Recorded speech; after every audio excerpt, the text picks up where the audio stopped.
El Ahly, éliminé. Taraji, éliminé. Wydad, éliminé.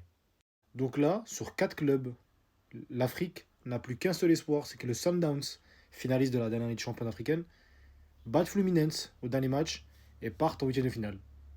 Sinon, tous les clubs africains rentreront chez eux dès le premier tour. Certes, vous allez me dire, le plus important, c'est la manne financière.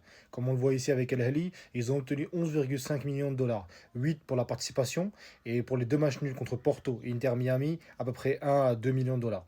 Mais en vrai, c'est pas frustrant de se dire que les clubs africains, même les nations africaines, quand on a atteint le niveau mondial, quand on se confronte aux clubs ou nations des autres continents, ça devient juste de la participation. Regardez ce qu'a fait le Sundowns contre Dortmund. 4-3. Ce qu'a fait l'Ahly contre Porto. 4-4 et ils auraient mérité de gagner. Le premier match face à l'Inter Miami est frustrant aussi parce qu'il y a un pénalty raté. C'est dommage de se dire qu'en fait, lorsqu'on arrive là, on se concentre uniquement soit sur la manne financière, soit sur la mise en avant.